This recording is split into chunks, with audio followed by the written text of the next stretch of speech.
నమస్తే అండి, నా పేరు Lavanya. Welcome back to Bhimavaram special kitchen.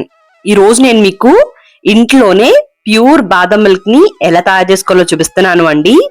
బయట మనం తాగే బాదం మిల్క్ చాలా క్రీమీగా రిచ్ గా ఉంటుంది కదా, కానీ ఆ క్రీమీనెస్ కోసం చాలా సార్లు వాళ్ళు మిల్క్ పౌడర్స్ లేదా కస్టర్డ్ పౌడర్స్ లాంటివి వాడుతూ ఉంటారు. నిజానికి అది అసలైన బాదం మిల్క్ అయితే కాదు. కానీ ఈ రోజు నేను చూపించే ఈ రెసిపీ పూర్తిగా 100% బాదంతోనే ప్రిపేర్ చేస్తున్నాను అండి. ఎటువంటి ఆర్టిఫిషియల్ పదార్థాలు లేకుండా ఇంట్లోనే మంచి క్రీమీ టెక్స్చర్ వస్తుంది. అలానే రుచి గాని హెల్త్ గాని చాలా చాలా మంచిది. ముందుగా స్టవ్ ని ఆన్ చేసుకుని ఒక పాన్ ని పెట్టుకుని దాంట్లోకి కప్పున్నర దాకా కూడా నీళ్లను పోసుకుని ఈ నీళ్ళని కాస్త మరగనివ్వండి.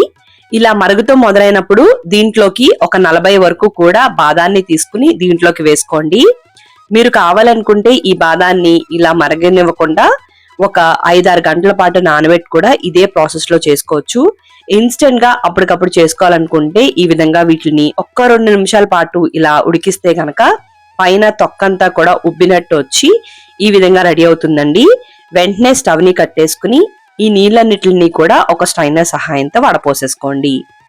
1 లేదా 2 నిమిషాల పాటు మాత్రమే పక్కకు పెట్టుకుని వెంటనే వీటి తొక్కలన్నిటిని కూడా తీసేసుకోండి.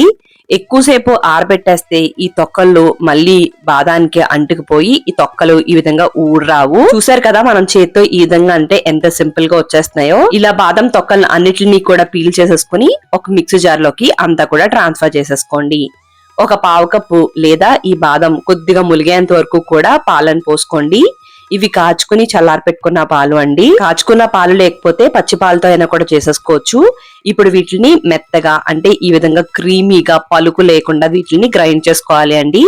ఈ విధంగా గ్రైండ్ చేసుకున్న దాన్ని పక్కకు పెట్టేసుకుని మళ్ళీ స్టవ్ ని ఆన్ చేసుకుని ఒక కడాయిని పెట్టుకుని దాంట్లోకి ముందు కొద్దిగా నీళ్లను పోసుకుని నీళ్లు కొద్దిగా వేడెక్కిన తర్వాత ఒక 1/2 లీటర్ దాకా కూడా ఫుల్ క్రీమ్ మిల్క్ గాని లేదంటే గేదె పాలు గాని వేసుకోండి. దానివల్ల రుచి చాలా బాగుంటుంది. ఈ పాలని 3-4 పొంగులు వచ్చేంత వరకు కూడా బాగా మరిగించుకున్న తర్వాత మనం ముందుగా గ్రైండ్ చేసి పెట్టుకున్న బాదం పేస్ట్ ఏదైతే ఉందో అదంతా కూడా వేసేసుకోండి. వేసిన వెంటనే ఉండల్లాగా అనిపిస్తుంది గానీ 1 లేదా 2 నిమిషాల పాటు దీన్ని మరిగిస్తే గనక ఇదంతా కూడా బాగా కలిసిపోతుందండి. ఇలా బాదం పేస్ట్ అంతా కూడా వేసుకున్న తర్వాత దీంట్లోకి 3.5 నుంచి 4 టేబుల్ స్పూన్ల వరకు కూడా పంచదారను వేసుకోండి. అలానే కొద్దిగా కుంకుమ పువ్వును కూడా వేసుకోండి.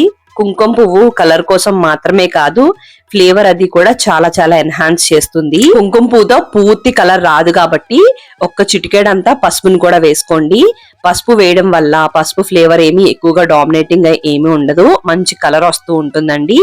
ఇలా అన్ని కూడా వేసేసుకున్న తర్వాత మీడియం ఫ్లేమ్ లో పెట్టుకుని 5-6 నిమిషాల పాటు దీన్ని బాగా మరగనివ్వండి. 5-6 నిమిషాల తర్వాత కన్సిస్టెన్సీ ఈ విధంగా ఉంటుందండి. బాదం ఫ్లేవర్ అది కూడా పాలకి చాలా బాగా పడుతుంది. ఇప్పుడు దీంట్లోకి ఒక 1/2 టీ స్పూన్ దాకా కూడా యాలకుల పొడిని వేసుకుని మరొక్కసారి అంతా కూడా కలిసేంత వరకు కూడా కలిపేసుకుని దీన్ని పక్కకు పెట్టుకుని పూర్తిగా చల్లారిన తర్వాత ఫ్రిడ్జ్ లో పెట్టేసుకోండి. చల్లారేటప్పటికి కన్సిస్టెన్సీ ఇంకా థిక్గా అవుతుంది. ఫ్రిడ్జ్ లో పెట్టి తీసిన తర్వాత అసలైన బాదం మిల్క్ ఏ విధంగా అయితే ఉంటాయో క్రీమీగా ఆ విధంగా రెడీ అయిపోతాయి అన్నమాట. నేను మార్నింగ్ ప్రిపేర్ చేసి ఈవినింగ్ వరకు కూడా ఫ్రిడ్జ్ లో పెట్టుకున్నానండి. ఫ్రిడ్జ్ లో పెట్టుకుని తీసుకుంటే చూసారా ఈ విధంగా రెడీ అయిపోయాయి. అచ్చము మనం బయట కొన్న బాదం మిల్క్ ఏ విధంగా అయితే ఉంటాయో ఆ విధంగా రెడీ అయ్యాయి కదా. ఇప్పుడు దీంట్లోకి కొన్ని బాదం పలుకులు గాని జీడిపప్పు పలుకులు గాని కట్ చేసుకుని వేసుకోండి. మీకు ఈ పలుకులు మెత్తగా తగలాలి అనుకుంటే మనం బాదం పాలు రెడీ చేసుకున్నప్పుడే వేసేసుకోవచ్చు. లేదు కరకరలాడుతూ పంటికి తగలాలనుకుంటే గనక మనం సర్వ్ చేసుకునే ముందుగా కూడా వేసేసుకోవచ్చు అన్నమాట. ఈ విధంగా ఇంట్లోనే ప్యూర్ గా బాదం మిల్క్ ని రెడీ చేసేసుకోవచ్చు. మరి మీకు ఈ వీడియో నచ్చినట్టయితే తప్పకుండా లైక్ చేయండి, కామెంట్ చేయండి, మీ ఫ్రెండ్స్ కి రిలేటివ్స్ కి అందరికీ షేర్ చేయండి.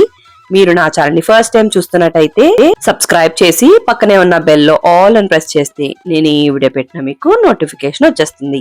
థ్యాంక్ యూ అండి. మరి మళ్ళీ వీడియోలో కలుద్దాం.